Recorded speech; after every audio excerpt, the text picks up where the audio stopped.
Practice with psychic power YouTube ಚಾನಲ್ನ ವೀಕ್ಷಕರಿಗೆ ಸ್ವಾಗತ.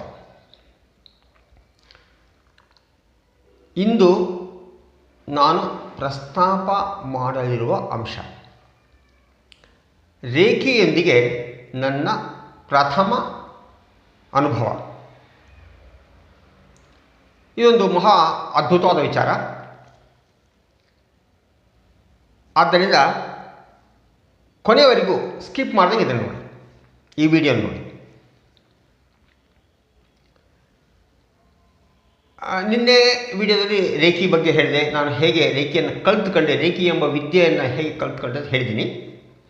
ಅದರ ಪ್ರಥಮ ಅನುಭವ ಹೇಗಾಯಿತು ಇವತ್ತು ನಿಮಗೆ ಹೇಳಲಿಕ್ಕೆ ಇಷ್ಟಪಡ್ತಾ ಇದ್ದೀನಿ. ಸುಮಾರು ನಾನು ರೇಖಿಯನ್ನು ಕಲಿತ ನಂತರ ಸುಮಾರು ಒಂದು 8 ತಿಂಗಳು ತಿಳ್ಕೊಳ್ಳೋಣ. ಅಲ್ಲಿವರೆಗೂ ನಮಗೆ ವಿಶೇಷವಾದ ಅನುಭವಗಳು ಏನೂ ಆಗಿರಲಿಲ್ಲ. ಬೆಳಗ್ಗೆ ಎದ್ದೇಳ್ತಿದ್ದೆ, ರೇಖಿ ಅಭ್ಯಾಸ ಮಾಡ್ತಿದ್ದೆ, ಮತ್ತು ರಾತ್ರಿ ಹೊತ್ತು ಮಾಡ್ತಿದ್ದೆ. ಇವೆಲ್ಲ ಅಭ್ಯಾಸ ಇತ್ತು ನನಗೆ. ನನಗೆ ಏನು ಅನಿಸ್ತಿತ್ತು ಅಂದರೆ, ಆ ಪ್ರಯೋಗ ಮಾಡುವಾಗ ದೇಹದಲ್ಲಿ ಏನೋ ಒಂದು ಪ್ರಶಾಂತವಾದ ಒಂದು ಭಾವನೆ ಉಂಟಾಗ್ತಿತ್ತು. ನನ್ನ ಕೈಗಳಲ್ಲಿ, ವಿಶೇಷವಾಗಿ ಬಲಗೈಯಲ್ಲಿ, ಬಲಗೈನ ಹಸ್ತಚಕ್ರ ಅಂತ ಹೇಳ್ತೀವಿ, ಇದನ್ನು ಹಸ್ತಚಕ್ರ. ಈ ಹಸ್ತಚಕ್ರದಲ್ಲಿ ಏನೋ ಒಂದು ಕಿರಣಗಳು ಹೊರಡೆ ಬರೋ ಹಾಗೆ ಆಗ್ತಿತ್ತು. ಸ್ವಲ್ಪ ಬಿಸಿ ಆಗ್ತಿತ್ತು. ಈ 2 ಕೈಗಳನ್ನು ಹಿಂಗಿಟ್ಟಾಗ ಎರಡು ಒಂದಕ್ಕೊಂದು ಆಕರ್ಷಿತವಾಗ್ತಿದ್ವು. ಯಾವ ಥರ ಅಂದರೆ, ಏನಾದರೂ ಮ್ಯಾಗ್ನೆಟ್ ಇಟ್ಟಾಗ ಐರನ್ ಯಾವ ಥರ ಆಕರ್ಷಣೆ ಮಾಡ್ತದೋ ಆ ಥರ ಅಂತ ಆಗಿದ್ದು ನನಗೆ. ಬಹುಶಃ ಅಷ್ಟು ಬಿಟ್ಟರೆ ಇನ್ನು ಏನು ವಿಶೇಷವಾಗಿ ಹೇಳಿಕೊಳ್ಳುವಂಥದ್ದು ಏನೂ ಆಗಿರಲಿಲ್ಲ. ದೇಹದಲ್ಲಿ ವಿಶೇಷವಾಗಿ ಮೊಣಕಾಲು ನೋವಿತ್ತು ನನಗೆ, ಈಗಲೂ ಸ್ವಲ್ಪ ಐತೆ. ಆ ಮೊಣಕಾಲು ನೋವು ಬಂದಾಗ ಆ ಕೈಗಳು ಅಲ್ಲಿಟ್ಟಾಗ ಆ ಕೈಯಿಂದ, ನನ್ನ ಬಲಗಿನ ಹಸ್ತಚಕ್ರದಿಂದ ಆ ಮೊಣಕಾಲು ನೋವಿರುವಂಥ ಜಾಗಕ್ಕೆ ಏನೋ ಒಂದು ಕಿರಣಗಳು ಹೋಗಿ ತಾಪದಂಗೆ ಆಗೋದು, ಸ್ವಲ್ಪ ಹೊತ್ತಿಗೆ ನೋವು ಕಡಿಮೆ ಆಗೋದು, ಇಂಥವು ನನಗೆ ಅನುಭವ ಬಂದಿತ್ತು. ಒಂದು ಸಲ ಐ ಥಿಂಕ್ ನನಗೆ ಸರಿಯಾಗಿ ಡೇಟ್ ಸರಿಯಿಲ್ಲ, ಬಟ್ ರೇಖಿ ಕಲ್ತ್ರ 1 ವರ್ಷದೊಳಗಿನ ಅನುಭವ ಇತ್ತು ನನಗೆ. ನನ್ನ ಪತ್ನಿಗೆ ವಿಪರೀತವಾದ ಸೊಂಟ ನೋವಿತ್ತು, ವಿಪರೀತ. ಆ ಸೊಂಟ ಬಂದಾಗ ಒಂದು ಸಲ ನಾನು ಆಸ್ಪತ್ರೆಗೆ ಕರ್ಕೊಂಡು ಹೋಗಿದ್ದೆ. ಆ ಸೊಂಟದ ಭಾಗದಲ್ಲಿ ಒಂದು ಇಂಜೆಕ್ಷನ್ ಹಾಕಿ ಅವರು ಇದು ನೀವು ನೋವು ಬರ್ತಾನೆ ಇರ್ತದೆ, ನೀವು ಆಸ್ಪತ್ರೆಗೆ ಬರ್ತಾನೆ ಇರಬೇಕು, ಒಂದು 6 ತಿಂಗಳು 8 ತಿಂಗಳು ನಿಮಗೆ ನೋವೇನು ಬರಲ್ಲ ಅಂತ ಹೇಳಿ ಕಳಿಸಿದ್ರು ಮೂಳೆ ತಜ್ಞರು. ಅದರಂತೆ ಒಂದು ಐ ಥಿಂಕ್ 6 ತಿಂಗಳು 8 ತಿಂಗಳು ಒಟ್ಟು ನೋವಂತೂ ಇರಲಿಲ್ಲ ನನ್ನ ಪತ್ನಿಗೆ. ಬಟ್ ಅದಾದ ನಂತರ ಈಗ ಮತ್ತೆ ನೋವು ಆರಂಭ ಆಯಿತು. ವಿಪರೀತ ಸೊಂಟ ನೋವು, ವಿಪರೀತ ಅಂದರೆ ತೀರಾ ವಿಪರೀತ. ಆ ಸೊಂಟದ ಭಾಗದಲ್ಲಿ ಕೈ ಇಟ್ಟರೆ ಬಿಸಿ ಆಗೋದು, ಬಿಸಿ ಅನುಭವ ಆಗೋದು, ಅಷ್ಟು ನೋವು. ಅವತ್ತು ಏನಾಯಿತು, ನನ್ನ ಪತ್ನಿಗೆ ತುಂಬ ನೋವಾಯಿತು. ಡಾಕ್ಟರ್ ಹತ್ರ ಹೋಗಬೇಕು ಅಂತ ಅಂದ್ಕೊಂಡಿದ್ವಿ. ಅಯ್ಯೋ, ಸಂಜೆ ಡಾಕ್ಟರ್, ಸಂಜೆ 6 ಗಂಟೆ ನಂತರ ಡಾಕ್ಟರ್ಸ್ ನಮ್ಗೆ ಸಿಗ್ತಾರೆ, ಆ ಮೂಲೆ ತಜ್ಞರು. ಅಲ್ಲಿವರೆಗೂ ಸ್ವಲ್ಪ ಹಸು ಇರೋಣ ಅಂಥೇಳಿ ಅವತ್ತು ತಿಂಡಿನೂ ಮಾಡಿರಲಿಲ್ಲ. ಹೋಟೆಲ್ನಿಂದಲೇ ಒಂದು ತಿಂಡಿ ತೊಗೊಂಬಂದು ನಮ್ಮ ಮಕ್ಕಳ ಸ್ಕೂಲ್ ಕಳಿಸಿದೆ. ನಮ್ಮ ಪತ್ನಿ ಒಂದು ಬೆಡ್ ಮೇಲೆ ಮಲ್ಕೊಂಡಿತ್ತು, ಮಂಚದ ಮೇಲೆ. ಸುಮ್ಮನೆ ತುಂಬ ನೋವು ಜಾಸ್ತಿ ಇತ್ತಲ್ಲ, ಸುಮ್ಮನೆ ಮಲ್ಕೊಂಡಿತ್ತು. ನಾನು ಸ್ವಲ್ಪ ಏನೋ ಹೋಗಬೇಕಾಯ್ತು, ಆದರೆ ಹೋಲಿಕೆ ಮನಸ್ಸು ಬಂದಿಲ್ಲ. ಈಗ ತುಂಬ ನೋವಿತ್ತಲ್ಲ, ಮನಸ್ಸು ಬಂದಿಲ್ಲ. ನಾನು ಪಕ್ಕದಲ್ಲಿ ಕೂತ್ಕೊಂಡೆ, ನನ್ನ ಹೆಂಡತಿ ಪಕ್ಕದಲ್ಲಿ ಕೂತ್ಕೊಂಡು ಆ ಬಿಸಿ ಇತ್ತಲ್ಲ ಆ ಭಾಗ ನೋಡ ಅಂಥೇಳಿ ಕೈ ಇಟ್ಟೆ ನಾನು. ಹಿಂಗೆ ಕೈ, ಆ ಬಿಸಿ ನನಗೂ ತಾಕ್ತು, ಅಷ್ಟು ನೋವು.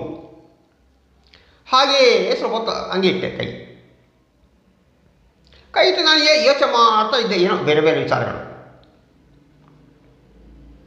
ನಾನು ಇದ್ರ ಕಡೆ ಮರ್ತುಬಿಟ್ಟೆ, ಕೈ ಇಟ್ಟು ಕಡೆ ಮರ್ತುಬಿಟ್ಟೆ. ನನ್ನ ಯೋಚನೆ ನಾನು ತಜ್ಞನಾಗಿದ್ದೆ. ಮಗ್ನನಾಗಿದೆ ಸಾರಿ. ಒಂದು ಒಂದು 10 ನಿಮಿಷ 15 ನಿಮಿಷ ಆಗಿರಬಹುದೇನೋ ಗೊತ್ತಿಲ್ಲ. ನಾನು ನನ್ನ ಪತ್ನಿ ಕಡೆ ನೋಡಿದಾಗ ಏನೋ ಮಲ್ಕೊಂಡಿದ್ದಾಳೆ ಅನಿಸ್ತಾನೆ. ನಾನು ಹೋಗ್ಲಿ ಪಾಪ ಮಲ್ಕೊಂಡಿರಲಿ, ಯಾಕೆ ರಾತ್ರಿ ಹೊತ್ತು ನಿದ್ದೆ ಇರೋಕ್ಕಿಲ್ಲ, ನೋವು ಜಾಸ್ತಿ ಇತ್ತಲ್ಲ, ಹೋಗ್ಲಿ ಮಲ್ಕೊಳ್ಳಿ, ನಾನು ಡಿಸ್ಟರ್ಬ್ ಮಾಡೋಕ್ಕೋಗಲಿಲ್ಲ. ಹಾಗೇ ಸ್ವಲ್ಪ ಹೊತ್ತಾಯಿತು. ಆಮೇಲೆ ಈಗ ಎದ್ದು ಹೊರತಲ್ಲಿ ಕೈ ಹಿಂಗೆ ತೆಗೆದೆ. ಆ ಕೈ ತೆಗೆದ ತಕ್ಷಣ ನಮ್ಮ ಪತ್ನಿ ಕಣ್ಬಿಟ್ಲು. ಕೈ ಅಲ್ಲೇ ಇಡ್ರಿ ಅಂತ. ಯಾಕೆ ಅಂದೆ. ಏನೂ ಗೊತ್ತಿಲ್ಲ, ನೀವು ಕೈ ಇಟ್ಟಾಗ ನನಗೇನೋ ಒಂದು ಕಿರಣಗಳು ಬಂದು ಸೊಂಟದ ಮೇಲೆ ತಾಕ್ತಿದ್ದಾವೆ, ನನಗೆ ನೋವು ಕಡಿಮೆ ಆಗ್ತಿದೆ, ತುಂಬ ಚೆನ್ನಾಗಿದೆ ಅಂತು. ಆಶ್ಚರ್ಯ. ಅಲ್ಲಿಯವರೆಗೂ ನಾನು ಇನ್ನೊಬ್ಬರಿಗೆ ಈ ರೇಖಿ ಪ್ರಯೋಗ ಮಾಡೇ ಇರಲಿಲ್ಲ. ಸರಿ, ಸುಮ್ಮನೆ ಸ್ವಲ್ಪ ಹೊತ್ತು ಹಾಗೆ ಇಟ್ಟೆ, ಒಂದು 10 ನಿಮಿಷ 15 ನಿಮಿಷ ಅಂತ ಇಟ್ಕೊಂಡೆ. ಆಮೇಲೆ ತೆಗೆದು ಎದ್ದು ಆರಾಮಾಗಿ ಓಡಾಡ್ತಾಳೆ ನಮ್ಮ ಪತ್ನಿ. ಆವಾಗ ಓಡೋಕ್ಕಾಗದಂಗೆ ತುಂಬ ಪೇಯ್ನ್ ಅನ್ನಿಸ್ತಿತ್ತು ಅಂತ ಸರಿಯಾಗಿ ಓಡಾಡ್ತಿದ್ದಾಳೆ. ನೋವಿಲ್ಲ ಅಂತು. ಅದು ಬಟ್ ಸ್ವಲ್ಪ ಚೂರಿತ್ತು, ಒಂದು 10% 20% ನೋವಿತ್ತು ಅಂತ ಕಾಣ್ತದೆ. ಬಟ್ 80% ಕಡಿಮೆ ಆಯಿತು. ಥರ ಆಶ್ಚರ್ಯ ಆಯ್ತು ನನಗೆ. ಆವಾಗ ಕೇಳಿದೆ ನಾನು, ಏನಾಯಿತು ನನಗೆ ಅಂದರೆ, ಗೊತ್ತಿಲ್ಲ, ಸೊಂಟದ ಭಾಗ ಆಯಿತು, ಸ್ವಲ್ಪ ನೋವು ಕಡಿಮೆ ಆಗ್ತಾ ಇತ್ತು, ನೀವು ಕೈ ಇಟ್ಟಾಗ ಏನೋ ಕೈಗಳಿಂದ ಒಂದು ಕಿರಣಗಳು ಬಂದು ಆ ಸೊಂಟಕ್ಕೆ ತಾಕ್ತಿದ್ವು ಅಂದಾಗ ಆಶ್ಚರ್ಯ ನನಗೆ. ಏನಿದು ಪವಾಡನೇ ಅದು, ಪವಾಡ ಸದೃಶ. ನನಗೆ ತುಂಬ ಆಶ್ಚರ್ಯ ಆಯಿತು. ಕೊನೆಗೆ ಆಯಿತು ನೋಡೋಣ, ಸಂಜೆಗೆ ಹೀಗೆ ಇದ್ದರೆ ನಾವು ಡಾಕ್ಟರ್ ಹತ್ರ ಹೋಗೋದು ಬೇಡ, ನೋವು ಬಂದರೆ ಡಾಕ್ಟರ್ ಹತ್ರ ಹೋಗೋಣ ಅಂತ ಹೇಳಿದೆ. ಸಂಜೆ ಆಯಿತು. ಅಷ್ಟರೊಳಗೆ ಮತ್ತೆ ಮಧ್ಯಾಹ್ನ ಸಹ ರೇಖೆ ಅಪ್ಲೈ ಮಾಡಿದೆ, ಸಂಜೆ ಸಹ ಅಪ್ಲೈ ಮಾಡಿದೆ. ಬಹುತೇಕ ನೋವಿಲ್ಲಂಗೆ ಆಯಿತು, ಬಹುತೇಕ. ಫಾರ್ ಯುವರ್ ಸರ್ಪ್ರೈಸಿಂಗ್ ಇನ್ಫಾರ್ಮೇಷನ್, ಅತ್ಯಂತ ಅದ್ಭುತವಾದ ವಿಚಾರ ಇದು. ಇಲ್ಲಿಯವರೆಗೂ ನನ್ನ ಪತ್ನಿ ಆಸ್ಪತ್ರೆಗೆ ಹೋಗಿಲ್ಲ ಸೊಂಟ ನೋವು ಅಂತ. ಸೋ ಫಾರ್ ಒಂದೇ ಇಂಜೆಕ್ಷನ್ ತಗೊಂಡಿಲ್ಲ, ಒಂದು ಮಾತ್ರ ನುಂಗಿಲ್ಲ. ಇದು ಪವಾಡ ಅಂತೀರ, ಪವಾಡ ಸದೃಶ ಅಂತೀರ, ಏನು ತಿಳಿತಾರೆ ನೀವು ಇಲ್ಲಿವರೆಗೂ. ಸೊ ಇದು ನಡೆದಿದ್ದು ಬಹುಶಃ 1998 ಇರಬಹುದು, ಬಹುಶಃ ಸರಿಯಾಗಿ ಡೇಟ್ ಇರಲಿಲ್ಲ. ಅಲ್ಲಿಂದ ಇಲ್ಲಿವರೆಗೂ ಅಂದರೆ ಸುಮಾರು ಒಂದು 30 ವರ್ಷ ಅಂತ ಇಟ್ಕೊಳ್ಳಿ, ನಿಯರ್ಲಿ. ಇಲ್ಲ 30 ಆಗಿಲ್ಲ, ಒಂದು 27 years. ಇಲ್ಲಿವರೆಗೂ ನನ್ನ ಪತ್ನಿ ಸೊಂಟ ನೋವು ಅಂತೇಳಿ ಆಸ್ಪತ್ರೆಗೆ ಹೋಗಿಲ್ಲ. ಇದು ನನ್ನ ಪ್ರಥಮ ಅನುಭವ. ಅಲ್ಲಿಂದ ಬೇರೆಯವ್ರಿಗೆ ನಾನು ಒಂದು ಹ್ಯಾಂಡಲ್ಸ್ ಮೂಲಕ ರೇಖೆಯಿಂದ ಇಂಥ ಕಾಯಿಲೆ ವಾಸಿ ಮಾಡ್ತೆ ಅಂತೇಳಿ ನಾನೇ ಹ್ಯಾಂಡಲ್ಸ್ ಮಾಡಿಸಿ ಊರೆಲ್ಲ ಹಂಚಿಸ್ತೆ. ನಮ್ಮೂರಲ್ಲಿ ಹಿರಿಯೂರಿನಲ್ಲಿ ಬರ್ತಿದ್ರು. ಏನು ಆದ ನಂತರ ಅನುಭವ ಆಮೇಲೆ ಹೇಳ್ತೀನಿ. ಸೊ ಇದು ನನ್ನ ಪ್ರಥಮ ಅನುಭವ. ನಂತರ ನಮ್ಮ ಗುರುಗಳಾಗಿರ್ತಕ್ಕಂಥ ಮಾಲತಿ ರವೀಂದ್ರನಾಥ್ ಅವರನ್ನು ನೆನೆಸ್ಕೊಂಡೆ. ಆಗ ಅವರು ಹೇಳಿದ ಒಂದೊಂದೇ ಪ್ರತಿಯೊಂದು ಸತ್ಯನೇ. ನಾನೇನು ಅಪನಂಬಿಕೆಯಿಂದ ಕೇಳಿಸ್ಕೊಂಡಿದ್ದೆ, ನಿಮಗೆ ಹಣ ಬರ್ತದೆ, ಈ MLA ಆಗ್ತೀರಾ, ನಿಮಗೆ ದೈಹಿಕ ಕಾಯಿಲೆ ಹೋಗ್ತವೆ, ನಿಮಗೆ ಮನಸ್ಸಿಗೆ ಸಮಸ್ಯೆಗಳು ಹೋಗ್ತವೆ, ನಿಮ್ಮ ಏನು ಮನೆಯೊಳಗೆ ಸದಸ್ಯರ ಜೊತೆ ಸಂಬಂಧಗಳು ಚೆನ್ನಾಗಿರ್ತವೆ, ಸ್ನೇಹಿತರ ಜೊತೆ ಸಂಬಂಧ ಚೆನ್ನಾಗಿರ್ತವೆ, ಸಮಾಜದಲ್ಲಿ ನಿಮಗೆ ಗೌರವ ಸಿಗುತ್ತದೆ, ಮುಂತಾದ ಹಲವು ವಿಚಾರಗಳು. ಪ್ರತಿಯೊಂದು ಸತ್ಯವೇ. ಆದರೆ ನಾವು ಅರ್ಥ ಮಾಡಿದ ರೀತಿ ಬೇರೆ ಇತ್ತು ಅವರು ಹೇಳಿದ ಹೇಳಿಕೆಗಳಿಗೆ. ಏನು ಉದಾಹರಣೆಗೆ, ಫಾರ್ ಎಕ್ಸಾಂಪಲ್, ನಾನು ಅರ್ಥ ಮಾಡ್ಕೊಂಡಿದ್ದು, ನನಗೆ ದುಡ್ಡು ಆರ್ಥಿಕ ಸಮಸ್ಯೆಗಳು ಹೋಗ್ತವೆ ಅಂತ ಅವ್ರು ಹೇಳಿದ್ದು. ನಾನು ಇದ್ಕೊಂಡೆ, ಓಹೋ, ಕಣ್ಣು ಮುಚ್ಕೊಂಡು ರೇಖೆ ಅಪ್ಲೈ ಮಾಡಿದ್ರೆ ನನಗೆ ತಕ್ಷಣ ಯಾರೋ ಬಂದು ಹಣ ಕೊಡ್ತಾರೆ, ಅಥವಾ ಮೇಲಿನ ಹಣ ಉದುರ್ತವೆ, ಅಥವಾ ಇನ್ನೇನೋ ಆಗುತ್ತೆ ಪವಾಡಗಳು. ಒಂದು ಲಾಟ್ರಿ ಟಿಕೆಟ್ ತಗೊಳ್ತೀವಿ, ಆ ಲಾಟ್ರಿ ಟಿಕೆಟ್ ನಮಗೆ ಹೊಡೀತದೆ, ಹಣ ಬರ್ತದೆ. ತಪ್ಪಲ್ವ ಇದು? ಅವರ ಸ್ಟೇಟ್ಮೆಂಟ್ ಸರಿ ಇದೆ, ನಾನು ಅದನ್ನು ಅರ್ಥ ಮಾಡಿದ್ರೆ ತಪ್ಪು.